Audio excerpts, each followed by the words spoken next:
Bed সংখ্যা ৩,০০০ কম বেশি, এবং এই বেড অনুযায়ী ডাক্তার, নার্স, টেকনোলজিস্ট, আয়া, পিয়ন ইত্যাদির ব্যবস্থা করা হয়েছে। সেখানে যখন দ্বিগুণ বা তিনগুণ সংখ্যক রোগী ভর্তি হয়, এই যারা রয়েছে জনবল, তাদের উপর কি প্রচণ্ড চাপ পড়ে। তাহলে কি দাঁড়ালো?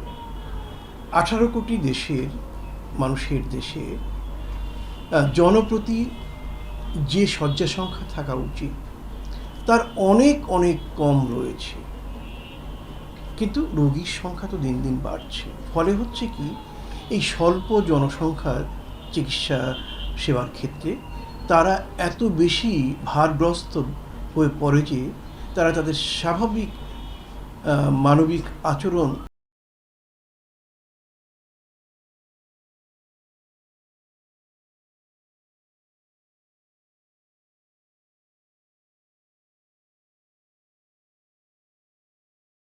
আঠারো কোটির মতো 18 কোটির মানুষের দেশে স্বাস্থ্য সুরক্ষার জন্য যে পরিমাণ গবেষণা, সেটি চিকিৎসা খাতে হোক, জনস্বাস্থ্য খাতে হোক, অথবা নূতন ভাইরাস, ব্যাকটেরিয়া এগুলো শনাক্তকরণের খাতে হোক, সেই জাতীয় কোনো গবেষণা চলছে না। গবেষণা না চলা মানে চিকিৎসা এবং স্বাস্থ্য সেবায় আমরা এগুচ্ছি না। এর কারণে যে ব্যাপারগুলো ঘটে, আমাদের দেশের মানুষের এবং রোগীদের শারীরিক স্বাস্থ্য, মানসিক স্বাস্থ্য এবং মনোদৈহিক স্বাস্থ্যের উপর একটি নেতিবাচক প্রভাব পড়ে। এই প্রভাব পড়ার কারণে একদিকে যেমন তার শারীরিক সুস্থতা বিঘ্নিত হয়, অন্যদিকে তার মানসিক এবং মনোদৈহিক সুস্থতা বিঘ্নিত হয়। ফলে তার শ্রম দেওয়ার ক্ষমতা, তার বুদ্ধি কাজে লাগানোর ক্ষমতা, অর্থাৎ তার টোটাল উৎপাদন ক্ষমতা বা প্রোডাক্টিভিটি, সেটি নেতিবাচকভাবে প্রভাবিত হয়। অর্থাৎ স্বাস্থ্য সেবাটি যথাযথভাবে না পাওয়ার কারণে শ্রম এবং বুদ্ধির ক্ষেত্রে তার দেয়ার ক্ষমতা কমে যায়। এতে জাতীয় অর্থনীতি, জাতীয় প্রবৃদ্ধি এবং উন্নতি কিন্তু বিঘ্নিত হয়। মূলত আজকের পৃথিবীতে সুস্থতার সাথে সব কিছুই অঙ্গাঙ্গিভাবে জড়িত। আমরা জানি, একটি মানুষ যদি মানসিক, শারীরিক এবং মনোদৈহিকভাবে সুস্থ না থাকে, সে তার পূর্ণ ক্ষমতা দিয়ে কোনো কাজ করতে পারে না। অতএব সমস্ত উন্নয়ন, সমস্ত কর্মকাণ্ডের প্রথম শর্ত হচ্ছে একজন মানুষকে পরিপূর্ণভাবে সুস্থ রাখা, এবং সেই সুস্থ রাখার জন্য জ্ঞান বিজ্ঞানের ক্রমাগত উন্নয়ন সাধন করা, যে কারণে গবেষণা একটি নিরন্তর প্রক্রিয়া বলে ধরা হয়। কিন্তু আমরা আমাদের দেশে গবেষণার ক্ষেত্রেই সবচেয়ে কম খরচ করি, কম শ্রম দিই, কম সম্পদের সমাবেশ ঘটাই, যে কারণে আমরা পরিপূর্ণ স্বাস্থ্যবান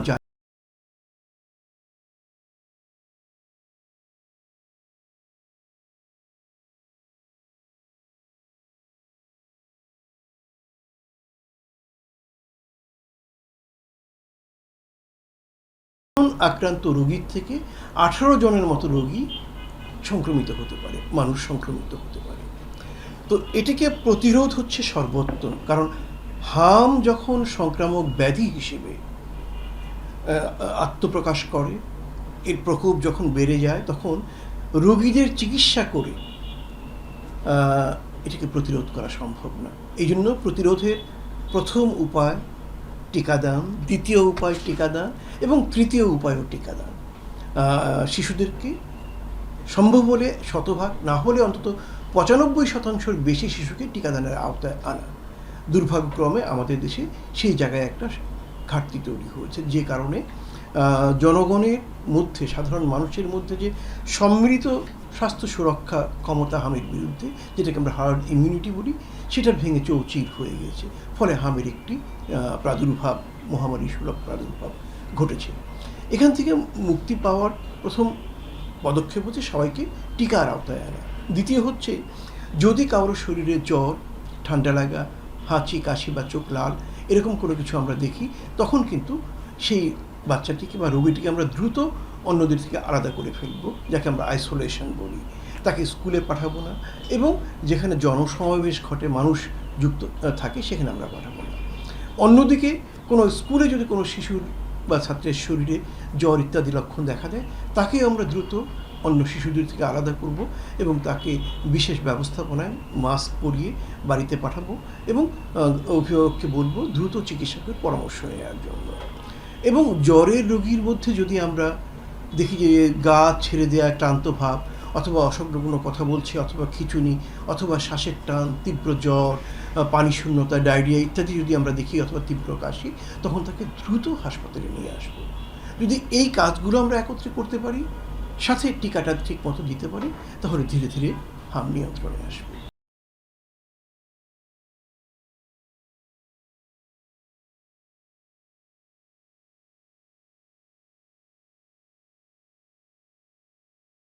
থেকে এপ্রিলের টিকা দেওয়া শুরু হয়েছে, কিন্তু আমরা জানি টিকা দেওয়ার পরে টিকাপ্রাপ্ত শিশুর শরীরে হামের বিরুদ্ধে সুরক্ষা শক্তি তৈরি হতে অন্তত 4 সপ্তাহ সময় নেয়, এবং কখনো কখনো একটি ডোজের পরে পূর্ণ সুরক্ষা শক্তি জন্ম নেয় না, দ্বিতীয় ডোজ দিতে হয়। এ কারণে কিন্তু টিকা পাওয়ার পরেও আমরা দেখতে পাচ্ছি বিপুল সংখ্যক শিশু আক্রান্ত হচ্ছে, এবং 1 ডোজ টিকা পাওয়ার পরেও তাদের সংক্রমণ থামছে না।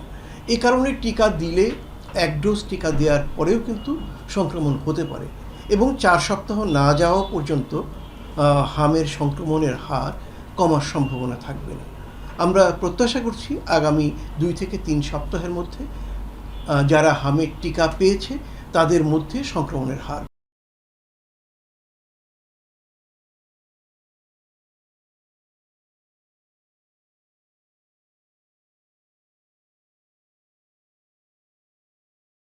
হাম এমন একটি রোগ, এমন একটি সংক্রামক রোগ যে শিশুর থেকে শুরু করে বৃদ্ধকে আক্রান্ত করতে পারে, তবে শিশুদের আক্রান্তর হার সবচেয়ে বেশি। অন্যদিকে একটি আলোচনা আসছে হামের প্রকোপ বাড়ার পেছনে একদিকে যেমন টিকা, অন্যদিকে বলা হচ্ছে, কেউ কেউ বলছেন যে পুষ্টিহীনতা এবং শিশুদের মায়ের দুধ কম খাওয়ানো। আমাদের দেশে এবছর শিশুদের পুষ্টির অবস্থা যেমন, এটি গত বছর, তার আগের বছর, তার আগের বছর, অথবা তার আগের বছর, অর্থাৎ 2020 থেকে করোনার সময় থেকে এখন পর্যন্ত পুষ্টির অবস্থায় কিন্তু তেমন কোনো গুণগত পরিবর্তন আসে নাই। অতএব পুষ্টিহীনতার কারণে হামের প্রাদুর্ভাব ঘটেছে, এটি বৈজ্ঞানিকভাবে যুক্তিসম্মত না।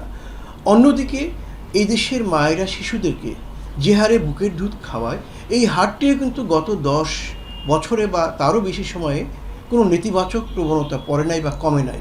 অতএব মায়ের দুধ পাচ্ছে না, এটিও হাম হওয়ার পেছনে কোনো বৈজ্ঞানিক কারণ না।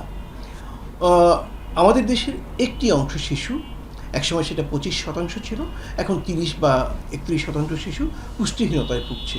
পুষ্টিহীন শিশুকে হামের টিকা দিলে তাৎক্ষণিকভাবে বা কিছু পরে তাদের মধ্যে বিরূপ প্রতিক্রিয়া ঘটার ন্যূনতম কোনো সম্ভাবনা বৈজ্ঞানিক গবেষণায় প্রমাণিত হয় নাই। অতএব নির্ভয়ে নিশ্চিন্তায় তাদেরকে টিকা দেওয়া যেতে পারে।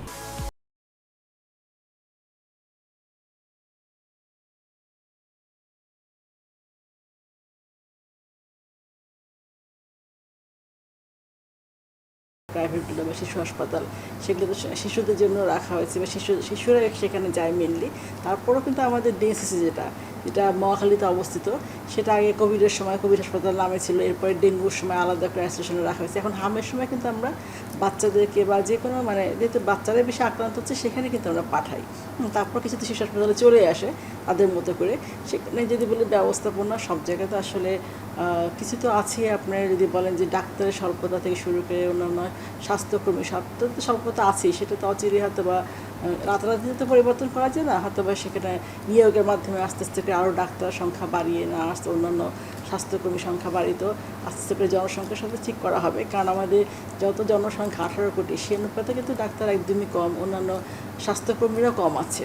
এটা মনেই হতে পারে যারা রোগীরা আসে, যেহেতু এখন হামের প্রকোপটা চলছে, অনেক শিশুরা কিন্তু আক্রান্ত হয়ে মারা যাচ্ছে, তখন ওইভাবে ভাবতে পারে যে হয়তো বা ডাক্তার একটু দেরি করে আসছে, অথবা তাদের কাছে মনে হতে পারে যে না হয়তো বা দেখছে না, আসলে তা না। অবশ্যই যে কোনো একটা রোগী আসলে সবার আগে কিন্তু আমরা প্রায়োরিটি সেখানে দিই, কারণ আমরা ডাক্তার হয়েছি সেবার জন্য, মানুষকে সেবা দান করার জন্য। সেই সেবাটা কিন্তু কখনোই কাল বিলম্ব করা হয় না, তাৎক্ষণিক সেবাটা দেওয়া হয়। সেক্ষেত্রে যারা অভিভাবক আছেন তারা তো সেটা বুঝেন না, কোন সেবাটা আমরা যে দিচ্ছি, আমরা যে কখনো হয়তো স্যালাইন দিচ্ছি বা আমরা কী সেবাটা অক্সিজেন দিচ্ছি, সেটা কিন্তু আমাদের প্রোটোকলের মধ্যে আছে, কিন্তু হয়তো বা রোগীর লোকরা ভাবে যে না হয়তো একটু দেরি করছে বা ঠিকমতো ব্যবস্থাপনার মধ্যে থাকছে না। কিন্তু তারা অসুস্থ থাকলে অভিভাবক স্বাভাবিক, বাচ্চা সুস্থ থাকলে তাদের একটু টেনশন হতে পারে যে আসলে সেবাটা পাচ্ছে না, কিন্তু এরকম নয়, বিষয়টা এরকম নয়, বিষয়টা সেবাটা দেওয়া হচ্ছে। তারপরে যেটা যার যেখানে সমস্যাটা হচ্ছে সেটা ঊর্ধ্বতন কর্তৃপক্ষ সেখানে থাকে হাসপাতালে, সেটা তো তার কাছে বলতে পারে যে হ্যাঁ তো আমি এটা পাচ্ছি না। তার কাছে যদি মনে হয় যে বুঝতে সমস্যা, সেখানে তো অভিযোগ করার জায়গা আছে বা তাদের কথা বলারও জায়গাটা আছে। যদি বুঝতে সমস্যা হয়, আমরা কিন্তু কাউন্সিলিং করি কোনো রোগীকে ট্রিটমেন্ট দেওয়ার আগে, যে আপনার রোগী কিন্তু এই সমস্যা, আপনার এই চিকিৎসা শুরু করছি। তো সব কিছু মিলে যেহেতু হামের একটা টিকার একটা বিষয় ছিল, সেটা কিন্তু এখন আপনারা জানেন যে ভ্যাকসিনটা, হামের ভ্যাকসিন কিন্তু সরকার নিয়ে আসছে, এবং আমরা 100% দেওয়ার নিশ্চয়তা দিচ্ছি যে কিছু অচিরেই কিন্তু 100% দেওয়া হয়ে যাবে। ইতিমধ্যে কিন্তু অনেক মানুষকে আমরা দিয়েছি হামের ভ্যাকসিনটা, মেনলি বাচ্চাদেরকে দিচ্ছি 6 মাস থেকে 5 বছর বয়সী বাচ্চাদেরকে। সেটা সফলকাম করার জন্য কিন্তু জনগণকে এগিয়ে আসতে হবে। একটা জিনিস শুরু করি আমরা, সেটাকে কিন্তু সচেতনতার মধ্যে আনতে।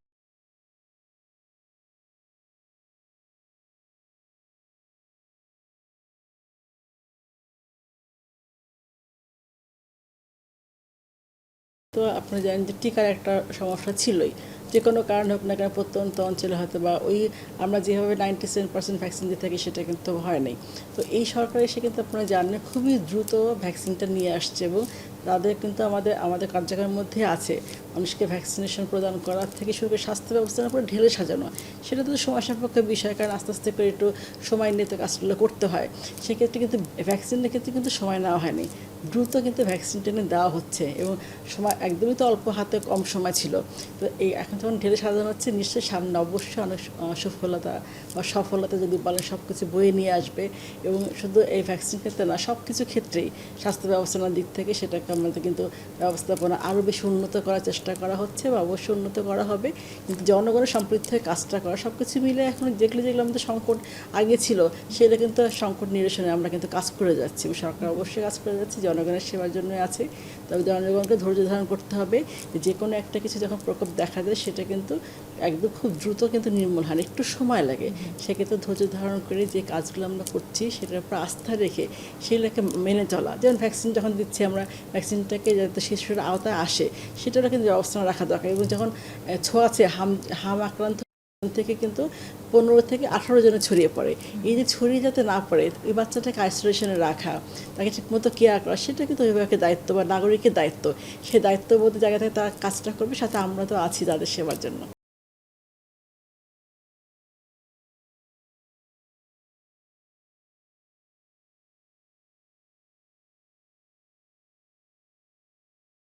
মারা গেছে, কিন্তু যদি বলি কনফার্ম ডেথ তো আসলে আমাদের যে সংখ্যাটা সেটা তো আমরা প্রতিদিনই হয়তো বার্তা আমাদের ডিজিটাল ওয়েবসাইটে পাওয়া যাচ্ছে, এবং সেটা কিন্তু বার্তার মাধ্যমে জানানো হচ্ছে।